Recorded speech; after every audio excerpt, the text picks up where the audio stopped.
Unless otherwise indicated, Ratchet Book Club is intended for a mature audience. Viewer discretion is greatly advised.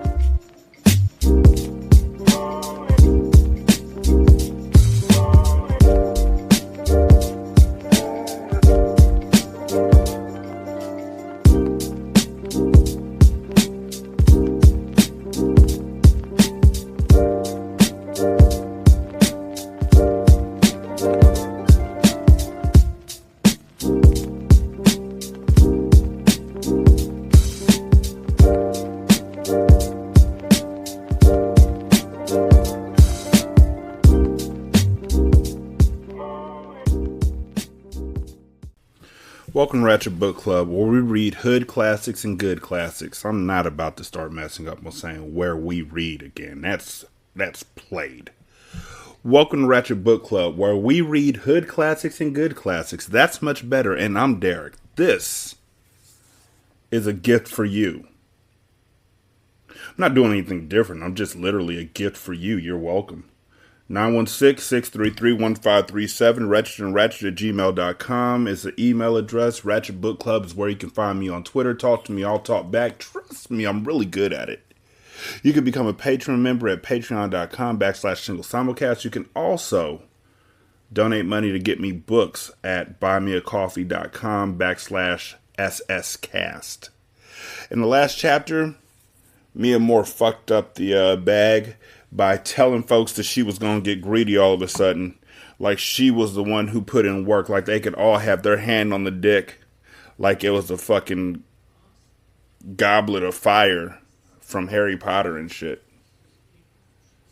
If she had just shared the money after she chopped the dick off, everybody would be just fine. But no, she was like, I'm the one chopping the dick off, so I'm the one getting all the money. And that's when all hell broke loose, because the dirty dick dude that they chopped the dick off of ran away. And also, I don't mean dirty dick dude in a way that they were implying it, which was completely homophobic. I just mean dirty dick dude as in the nigga looked like he didn't wash his balls. That's what they said Robin was concerned about. Initially. So, with no further ado, they ain't getting paid, and shit's about to go down. We are now at Chapter 11 of The Cartel. Chapter 11. Ooh, Carter, we gotta stop, but this dick's so good. Mia Moore.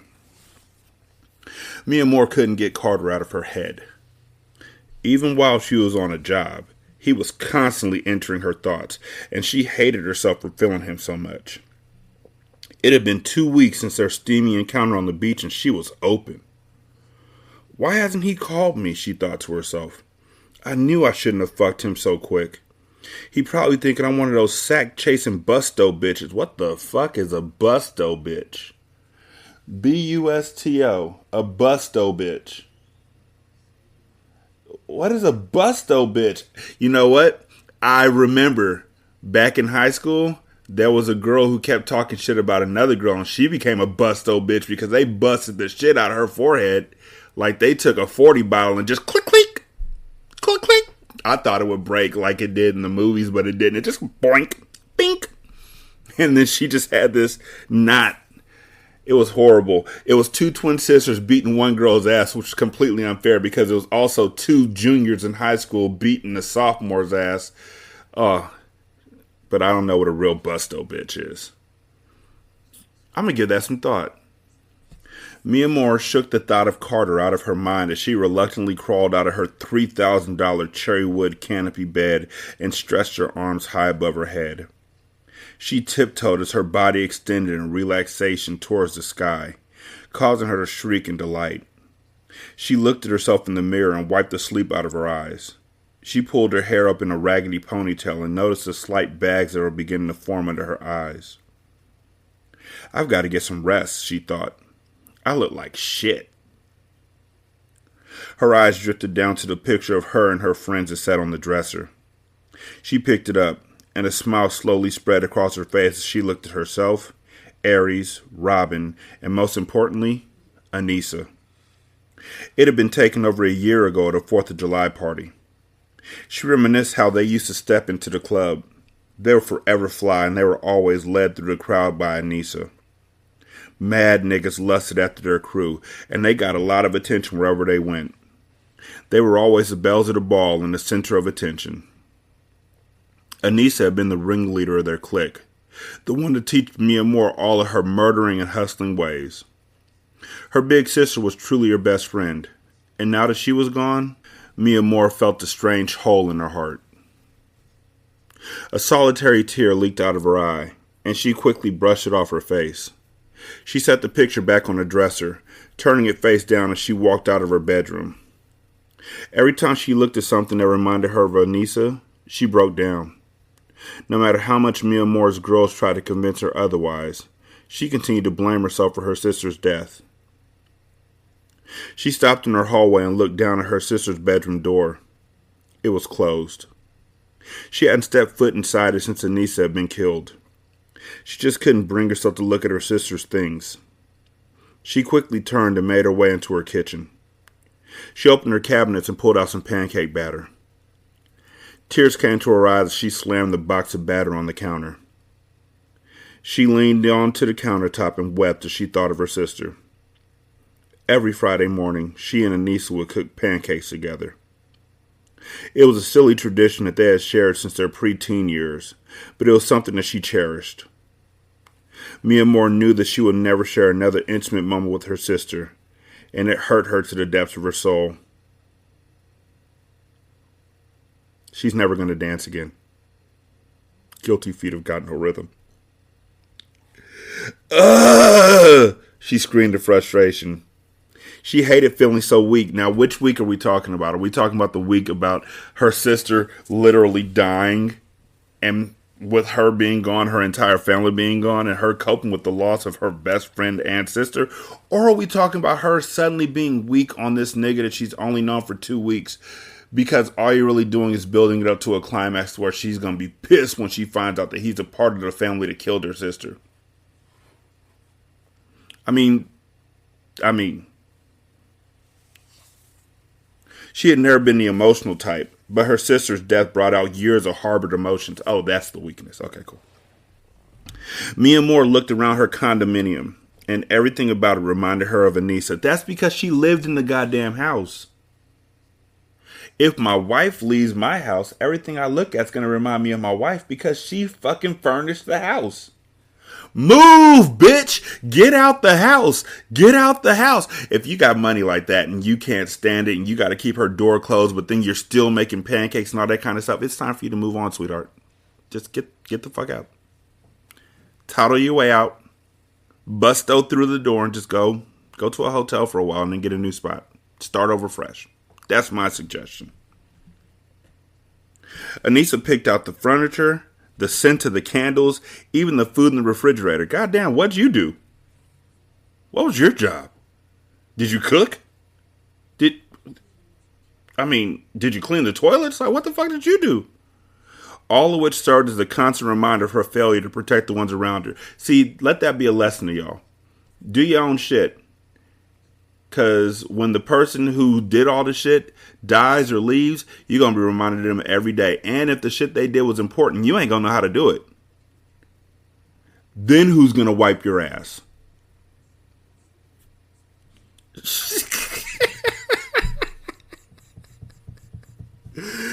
Oh, gosh. She poured the pancake mix out of the box and turned on the faucet to rinse it down the sink. What?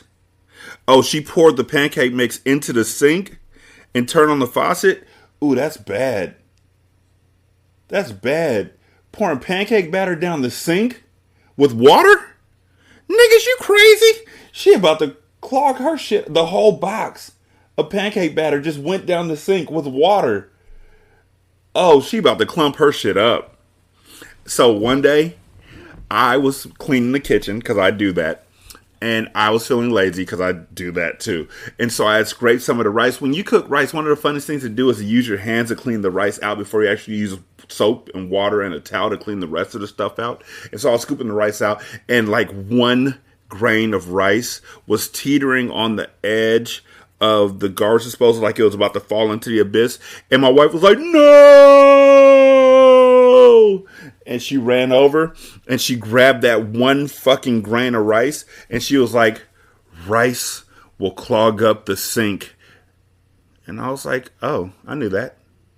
It was just one piece. I didn't think that it was... Rice will clog up the sink. And so now I'm just like, one piece of rice will fuck up your whole life. But if one piece of rice will fuck up your whole life, a box of Bisquick will busto that sink up. That's all I'm saying. I can't stay here. This shit's gonna drive me crazy. Just wait. When that plumber bill comes out, it's gonna drive you even more bonkers. She opened up her kitchen drawers and searched until she found the card of a realtor. Ooh, I called that shit.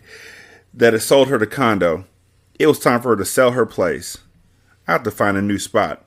I can't even breathe in here. Breathe again, breathe again. Then I will never breathe again. If I never did the dishes once in a while. If I never bought the curtains and made you smile. If I never cleaned the toilet after I shit. If you put together the house, I had nothing to do with it. How can I live now that you're gone? I don't know how to do the coffee pot, so I guess I'll just move out. Breathe again, breathe again. That's not the lyrics. I never listened to Toni Braxton. The only Toni Braxton song I listened to was the one where she was butt naked in the video with the dude flexing in front of her. You're driving me wild. I almost said, oops, I did it again. What's the one with her and the girls and they're all watching the dude come in and strip and shit like that? In hindsight, that was probably her sisters in the video with her. I can't remember the name of the song. It's not going to drive me nuts. It's going to drive you nuts because you're going to keep screaming it and I can't hear you motherfuckers. She grabbed her cell phone and quickly punched in the numbers. Harper Spokes, please. Carter looked at all the possessions he had brought back to Miami from Flint. God damn it, these two are going to move in together. Son of a bitch. Okay. Harper looked at all the possessions he had brought back to Miami from Flint. There was no way he could continue to live out of a hotel. He had made the move south. Now he needed to find his own spot. He picked up his cell and called Monroe.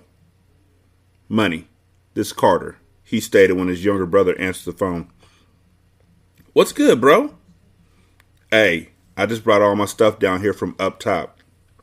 Now I need a place to put it, he replied, laughter in his voice. Do you have time to show me a few properties today? My schedule's pretty full today, fam, but I can get one of the board associates to take you around. Are you looking to rent or to buy? Carter replied, come on, fam. Do I look like one of these rent-a-center ass niggas? You know I ain't living up in no shit I don't own. Yeah, I hear you. Well, come on down to the office when you're ready.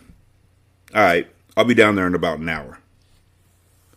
Carter dressed simply in an all-white, short-sleeved Sean John button-up with a crisp white t-shirt underneath. Remember that? When you wear the shirt with the shirt underneath, and then you sag your pants so then you have basketball shorts on underneath, so everybody can see the basketball shorts, and then the shirt, and then the shirt. No? I was the only one who did that? Cool. Just checking.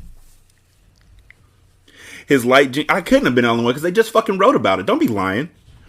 His light jeans and Prada sneakers completing his hookup. Then he put on a 10-carat necklace that had 3 tight rows of colorless diamonds.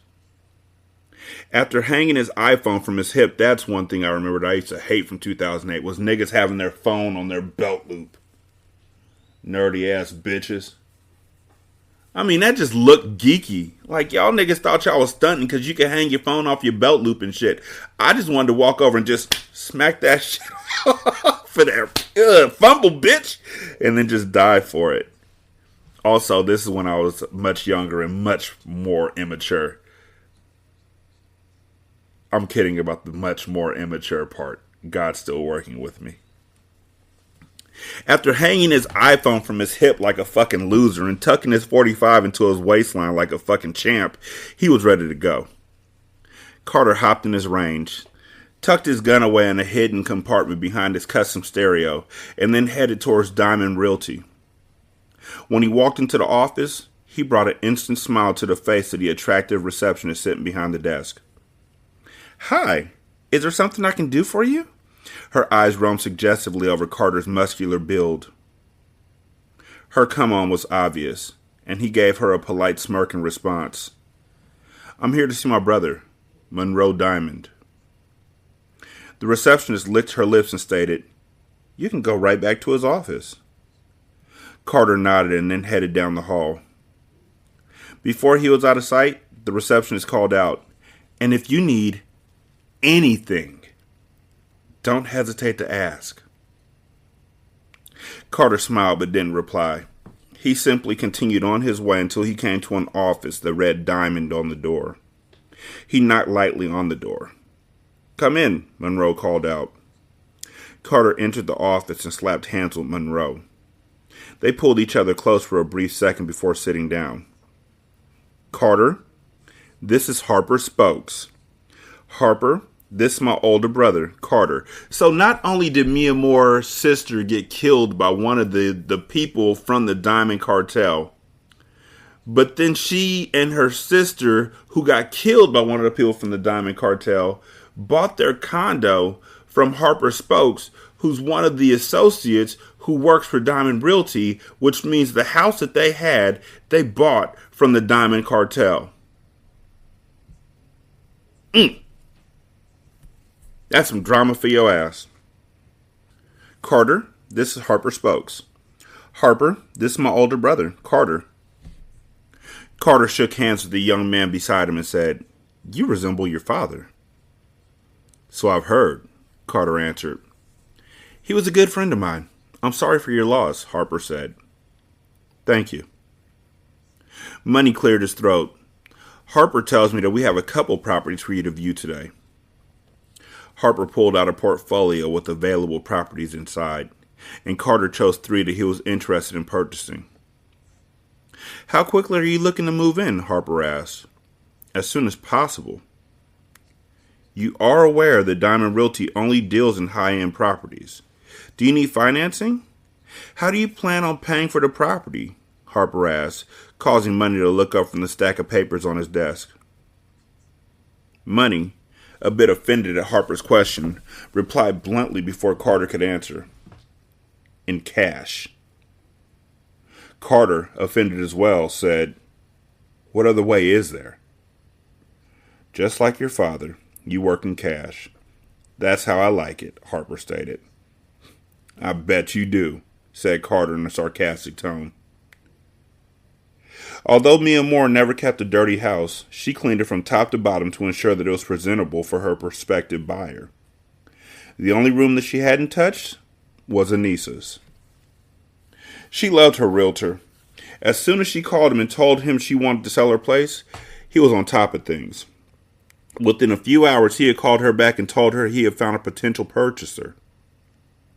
The days slowly crept by as she waited for her realtor to arrive. It was 5 o'clock in the afternoon when she finally heard the knock on her door. Mia Moore opened her door, and her jaw hit the floor when she saw Carter standing beside the realtor. Mia Moore opened the door, and her jaw hit the floor when she saw Carter with the realtor. Mia Moore hit the floor, and her jaw hit the door when she saw Carter with the realtor. "Miss Matthews, this is Carter Jones," Harper stated. "Carter Jones, Mia Moore Matthews." Carter was just as surprised to see Mia Moore standing before him. She didn't seem too happy to see him, but, for business purposes, held out her hand for him to shake it.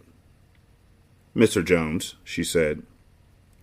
Carter smirked at her act, but played along, giving off the perception that they had just met. "Well, If you don't mind, we'll just take a look around, Harper stated. Mia Moore shook her head in protest.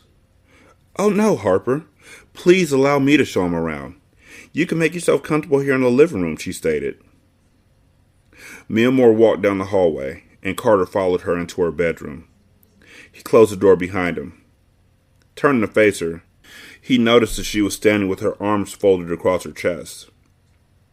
Come here, he stated in a low voice. Not wanting to hold her tongue, she asked, Why didn't you call me? I was out of town. You knew that. Carter stepped closer to Mia Moore and pulled her near him. She rolled her eyes, but allowed herself to step into his personal space. You still could have called. You had me out here feeling all fucked up about sleeping with you. Don't lie to me, Carter. You can tell me if you ain't checking for me like that.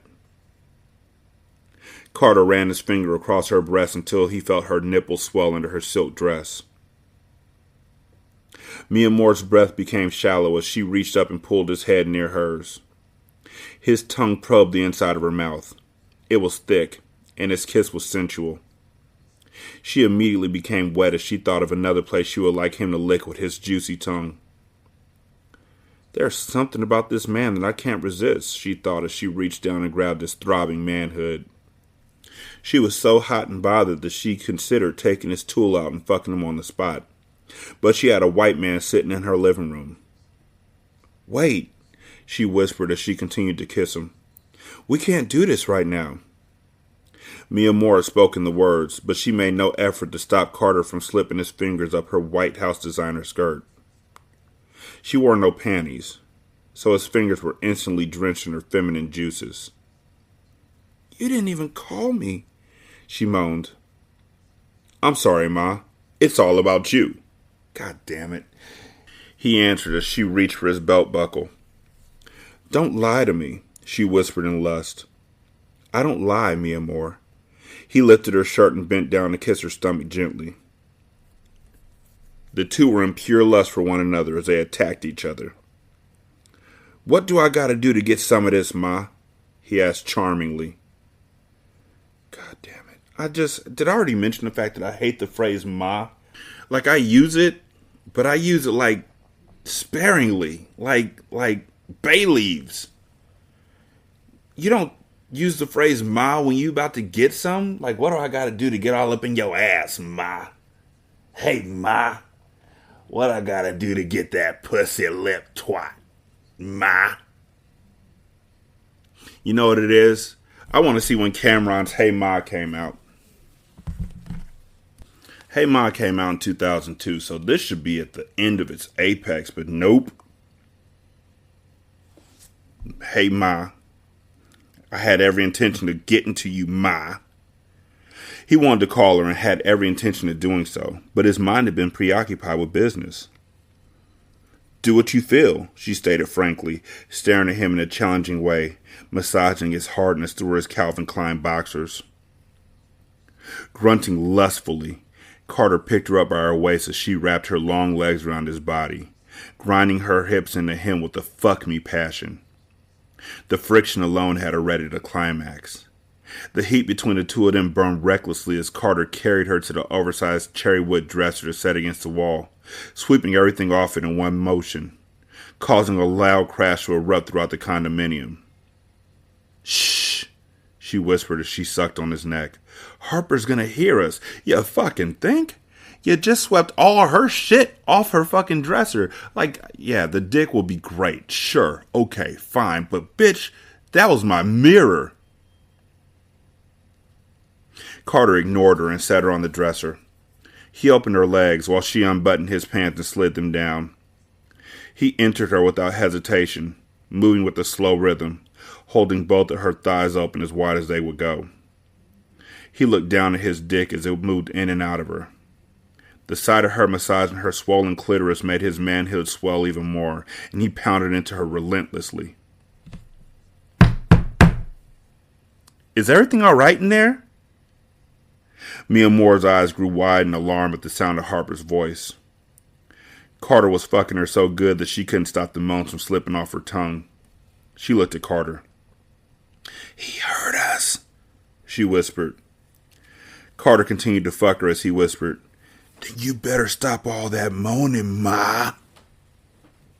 I shouldn't say "ma" like that. It completely ruins the mood of the fucking that they're doing with the white guy right outside the door. My son used to play the role of the white guy. He would knock on the door and say shit that would just ruin the mood. Like, "I want to sleep with y'all." Of course, he was 3.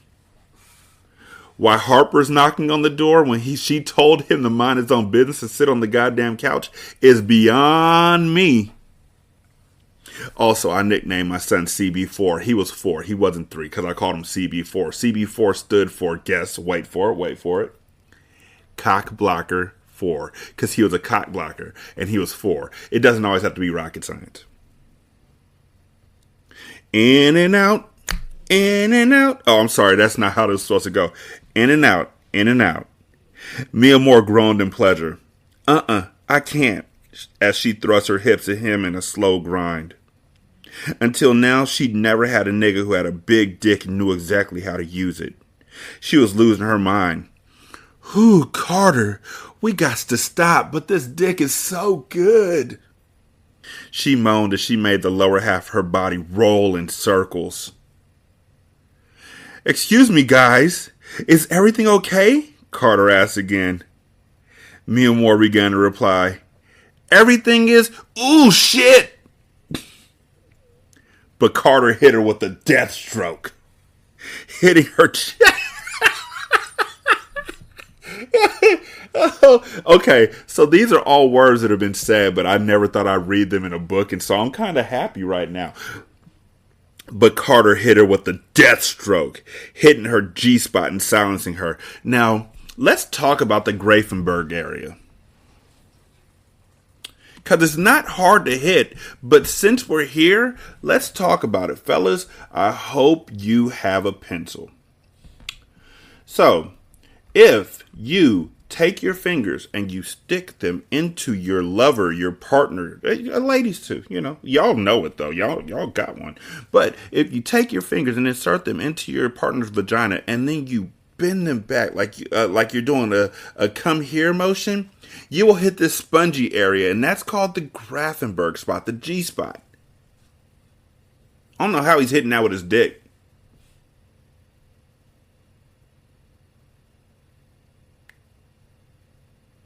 I sounded really bad right there. I'm ashamed of myself. I know how he's hitting it with his dick.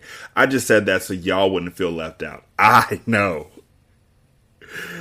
God pursued me for greatness in all areas. I am where the blessings flow. I am abundance. But y'all, yeah, just use your fingers. Or get a womanizer. Womanizers are dope. Get a womanizer anyway. Use it in association with your love making. Take it to the next level. I should get a fucking sponsorship. Take your loving to the next level. Womanizer.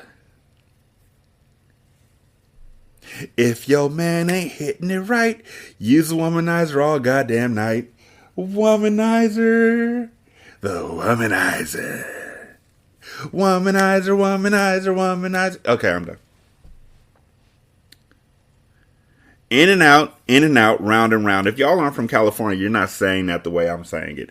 In and out, in and out. That's what love making's all about. Yeah. Oh shit, she screamed as the mirror to her dresser began to hit the wall that was leaning against. Carter, oh my God, baby, yes. White man, go sit down. Harper, we're fine. Everything is, yes, Carter, right there. Carter, don't stop, she moaned. How the fuck doesn't Carter know what's going on, or Harper know what's going on at this juncture? How is he that obtuse? Carter was making her body explode in ways she had never experienced, and her legs began to shake uncontrollably. I'm coming, she announced. Oh my, oh, she screamed one last time before her body went limp in Carter's arms. Seconds later, Carter climaxed as well and kissed her sweaty forehead before releasing her. Get rid of Harper, she said as she pushed him gently off her. And when you do come back to me, I'll be waiting in my bed. Mia Moore removed the rest of her clothing and then got underneath her luxury comforter as Carter pulled up his pants and backpedaled out of the room, eyeing every curve on her body. Harper stood checking his watch as Carter walked into the living room, adjusting his jeans. When Harper looked up and saw Carter walking towards him with his shirt off, his mouth hit the floor in surprise. I... Harper didn't know what to say as he adjusted his glasses nervously. He had certainly heard what had taken place in the bedroom. The small hard-on that showed through his business slacks and the red, embarrassing flush of his face indicated that he had heard everything. I'll take the first place we viewed. You'll have your money tomorrow. Carter opened the front door for Harper. Astonished, Harper headed for the door.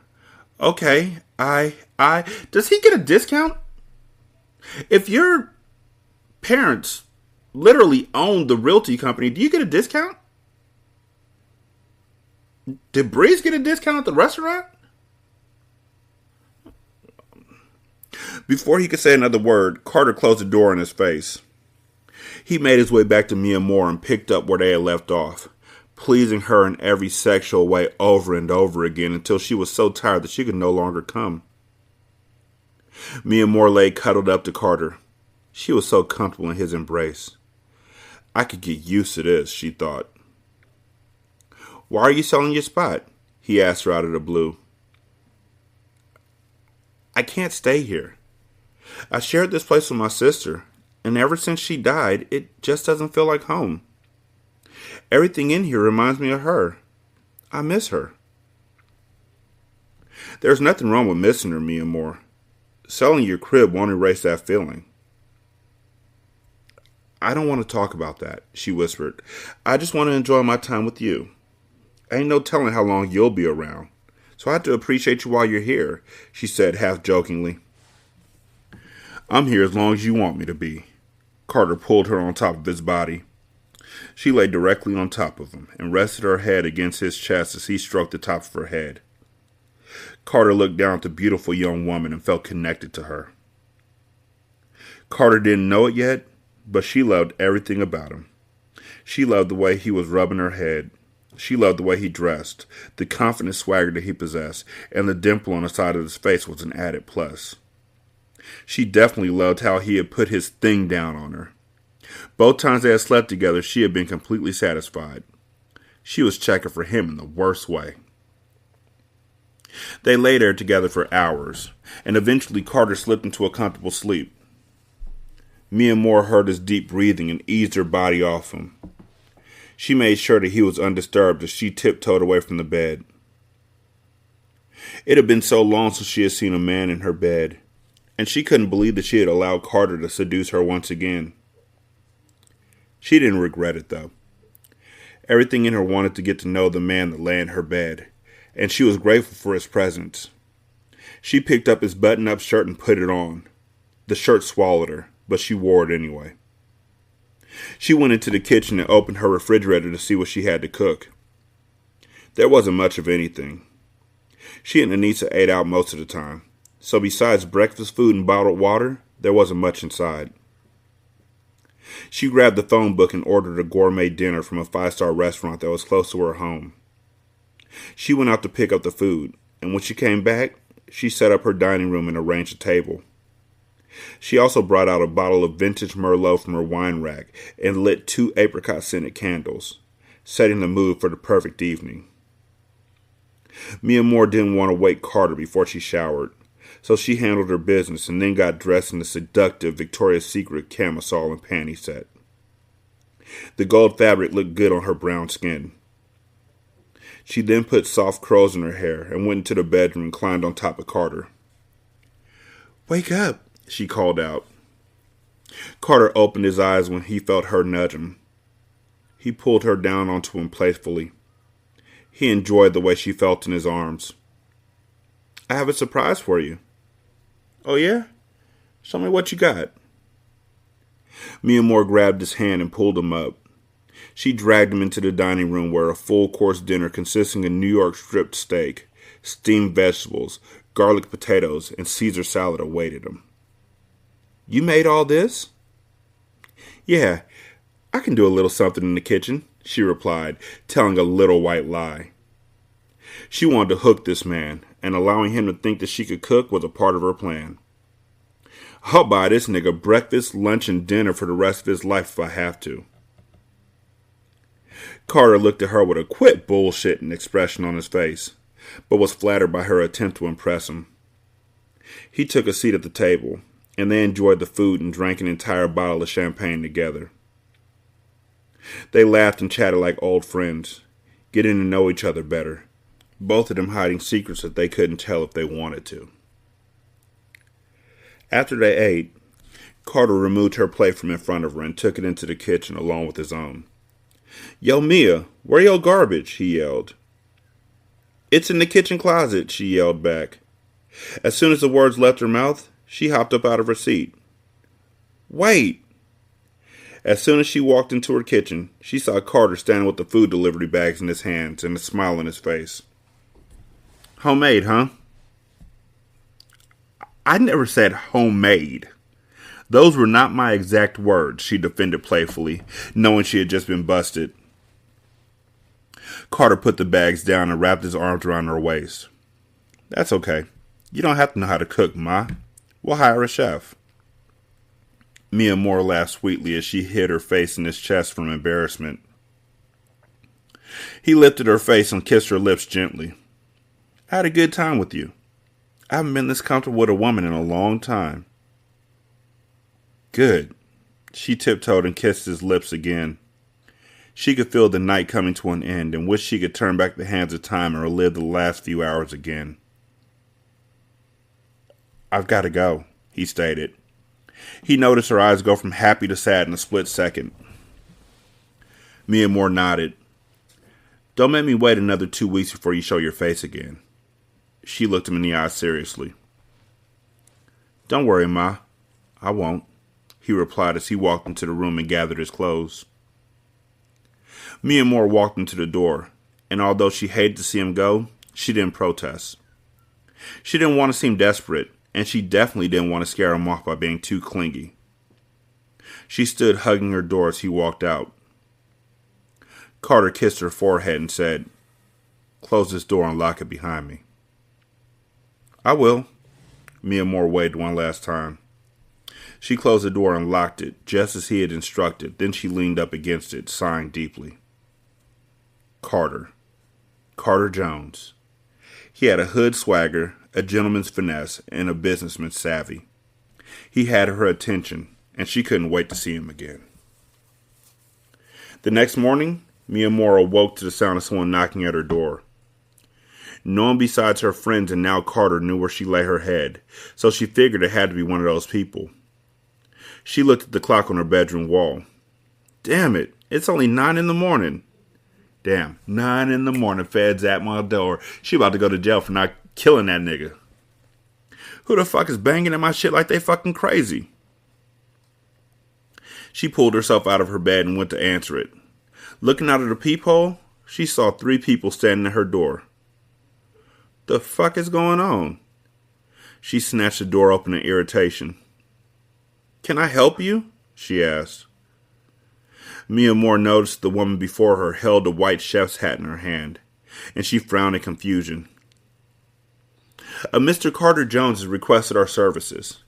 He has contracted us to be at your service whenever you call, the woman explained. Mia Moore couldn't help but smile. So you're my personal chef? Yes. We'll make you whatever you want at any time of the day. All you have to do is call, the woman stated with a friendly smile. Mia Moore shook her head in disbelief and then stepped to the side as she let the woman and her 2-man team into her place. This nigga's too much, she thought. I'm Rachel, by the way, the woman said as she extended her hand. Mia Moore, she responded as she shook the friendly woman's hand. As soon as she opened her mouth to speak, her cell phone rang. She rummaged through her Hermes bag until she located it. Hello? I just wanted to see if I could stop by for breakfast. The sound of Carter's baritone brought a smile to her face. I don't know. I'm not that great of a cook. I thought I took care of that problem. Well, I'm not really dressed. I don't like to have company or when I'm looking a mess, she replied, playing hard to get. Mia Moore heard her doorbell ring again and rolled her eyes to the ceiling because of the interruption.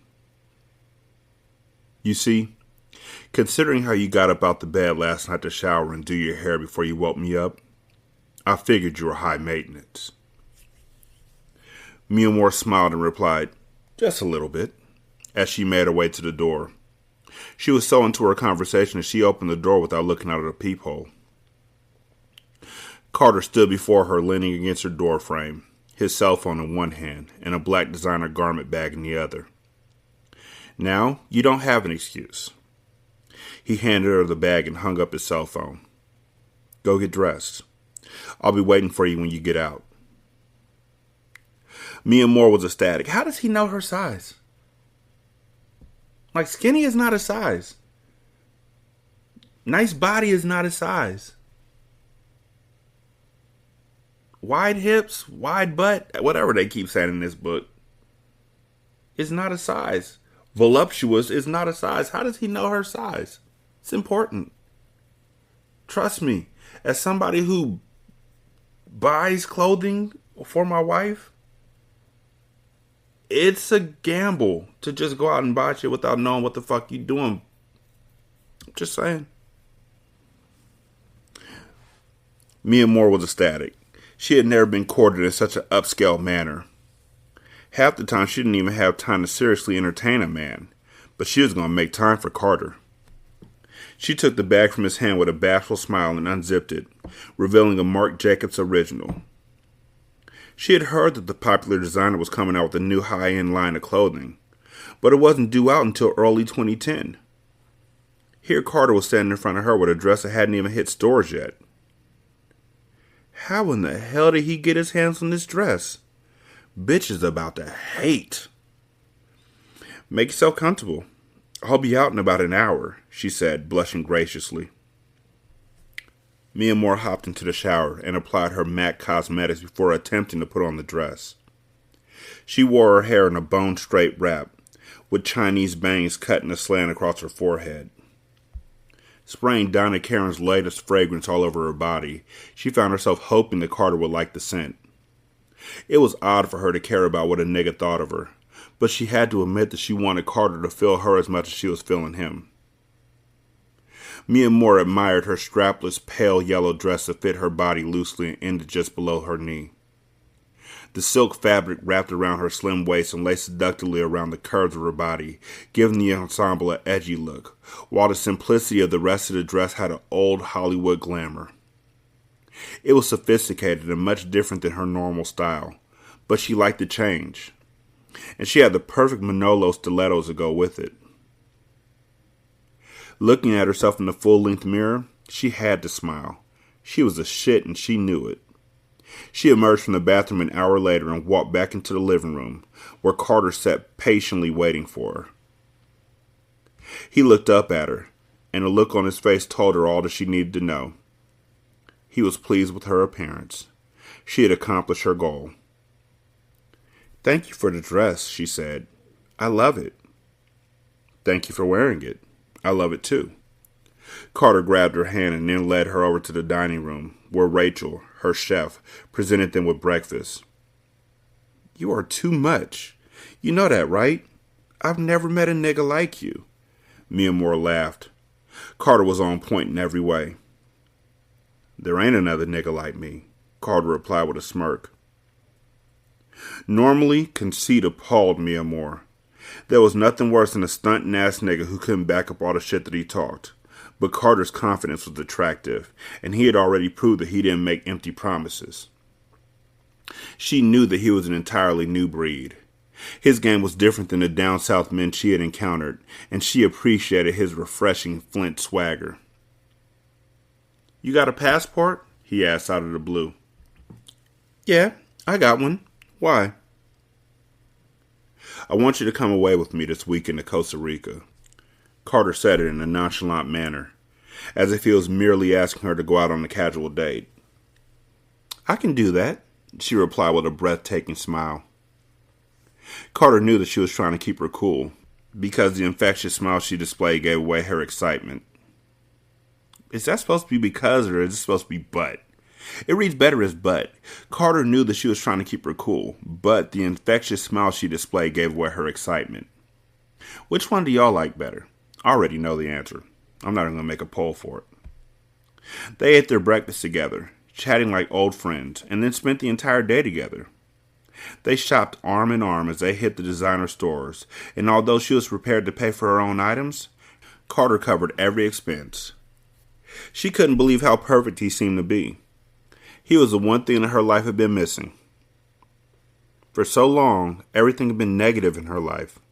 She was all about her business. Murder, murder, murder. Kill, kill, kill. And had forgotten how good it felt to just live. She had cut off her emotions because allowing herself to feel anything was a sure way to get herself killed. Carter, however, was becoming the exception to her rule, and she only hoped and prayed that he was worth the risk. Just wait till he takes you home to meet the family. Just you wait. Just you wait. Also, they haven't said how Carter's feeling about her yet. Like, he and all that kind of shit. But this is 2008.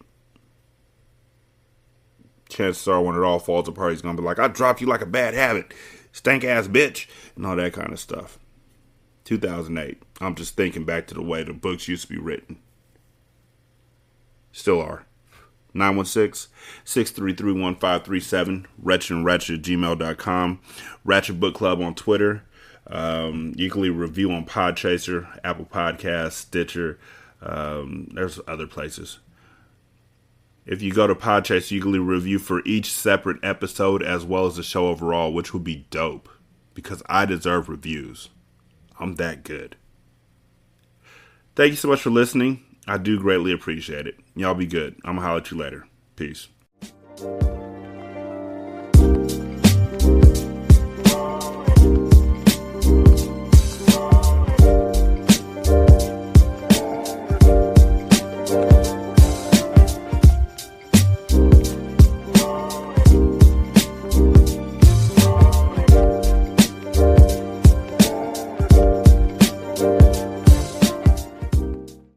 The intro and outro to Ratchet Book Club is by That Kid Garan, and it's called Goodbyes. You can email him at tkgbeats94@gmail.com for more information on how to lease this beat. This is Single Simulcast. Don't know by now, did you slip?